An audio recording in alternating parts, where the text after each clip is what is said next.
এখানে আমি আচারি টক তৈরি করলাম। আমি কিভাবে তৈরি করলাম টকটা, আমের টক তৈরি করলাম, আচারি টক খেতে কিন্তু দারুণ লাগে। আর কি মশলা অ্যাড করলাম, কীভাবে করলাম, সহজ পদ্ধতিতে আমি শুধু পাঁচফোড়ন দিয়ে করে নিলাম, না দেখলে বুঝতে পারবেন। ঠিক আছে তো? আসসালামু আলাইকুম। আমি এখানে দুটো আম নিয়েছি। আমটা ফ্রিজে ছিল আমগুলো। আমি আচারি টক তৈরি করব আজকে আমের। কিভাবে আমি আচারি টকটা তৈরি করি সিম্পল পদ্ধতিতে, শুধু পাঁচফোড়ন দিয়ে। ঠিক আছে তো, দেখতে থাকেন। আমের খোসাগুলো ছাড়িয়ে নিব, আমগুলোকে কেটে কুচি কুচি করে নিব। দেখো আমি ছোট ছোট পিস করে কেটে নিয়েছি। আমি ফ্রিজে রেখে দিয়েছিলাম আমটা। দেখো ভিতরে একটু লাল লাল ভাব হয়েছে, কিন্তু টক, অতিরিক্ত টক কিন্তু। এবার আমি ধুয়ে পরিষ্কার করে নেব। আমগুলো ধুয়ে পরিষ্কার করে নিয়েছি। এখানে আমি তাওয়া নিয়েছি, তাওয়াটাকে আমি গ্যাসে চাপিয়ে দেব। তাওয়াটা গ্যাসে চাপিয়ে দিলাম। তাওয়াটা গরম হয়ে গেছে, এবার আমি তেল দিয়ে দিব।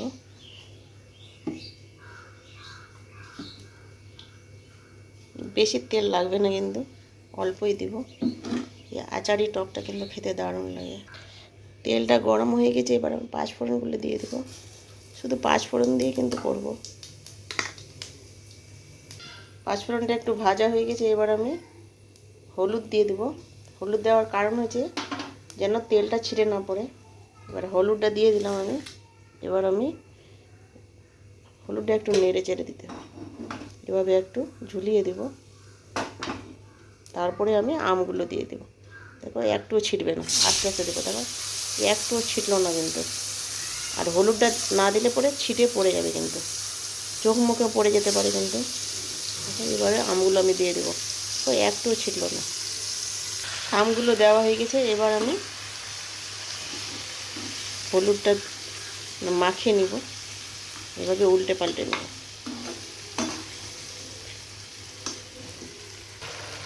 এবার আমি লবণ দিয়ে দিব। এবার আমি লঙ্কা গুঁড়ো দিয়ে দেব। আর কিছু দেওয়া লাগবে না। এবার আমি ভালোভাবে উল্টে পাল্টে নেব। এভাবে উল্টে পাল্টে নিতে হবে ভালোভাবে। মাখানো হয়ে গেছে, এবার আমি ঢেকে দেব।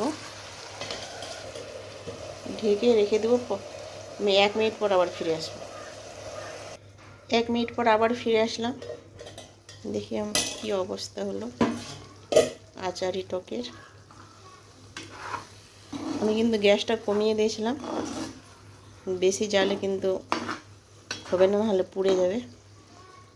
আমার কিন্তু সিদ্ধ হয়ে গেছে, দেখেন। দেখো সিদ্ধ হয়ে গেছে। সিদ্ধ কিন্তু অলরেডি হয়ে গেছে।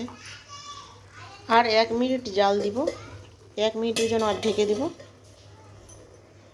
আবার 1 মিনিট পর ফিরে আসলাম। দেখেন অনেকটা কিন্তু ভাঙা ভাঙা হয়ে গেছে। এবার আমি চিনি দিয়ে দেব। যারা চিনি পছন্দ করেন না কিন্তু তারা কিন্তু চিনি দিবেন না, টক টক টক করেই খাবেন। কিন্তু আমরা টক ঝাল মিষ্টি করব, ওই জন্য আমি একটু 100 গ্রাম চিনি দিয়ে দিলাম। আমাদের বাড়িতে খুব টক খাবে না, টক ঝাল মিষ্টিটাই পছন্দ করে। ভাত দিয়েও খেতে পারেন, রুটি দিয়েও খেতে পারেন, পরোটা দিয়েও খেতে পারেন। এবার আমি আবার চিনিটাকে দিয়ে দিলাম। এবার আমি ঢেকে দেব 1 মিনিটের জন্য। আবার 1 মিনিট পর আবার ফিরে আসলাম। দেখো আমার টকটা কিন্তু তৈরি করা হয়ে গেছে। কালারটা কত সুন্দর সে, দেখেন। খেতেও কিন্তু দারুণ লাগবে। আদা ভাঙা করে কিন্তু রেখে দেব। সম্পূর্ণ কিন্তু গলাবো না, কিন্তু সিদ্ধ হয়ে গেছে অবশ্য। টকটা তৈরি করা হয়ে গেছে, এবার আমি গ্যাসটাকে বন্ধ করে দেব। আমার টকটা তৈরি, এবার আমি তুলে দেখাবো। একটা বাটি নিয়েছি। এটা কিন্তু প্লাস্টিকের না, এটা প্লাস্টিকের মতোই বাটিটা, কিন্তু এগুলোতে রাখলে পরে কিন্তু তিতো হবে না। স্টিলের বাসনে যদি 2-4 দিন রেখে দাও তো তেতো হয়ে যাবে। দেখো কত সুন্দর হয়েছে আমার কিন্তু আচারি টকটা। এই কিন্তু ভাত দিয়ে, রুটি দিয়ে, পরোটা দিয়ে সব দিয়ে খেতে পারবেন। দারুণ হয়েছে। এখানে ভিডিওটা শেষ করলাম। আল্লাহ।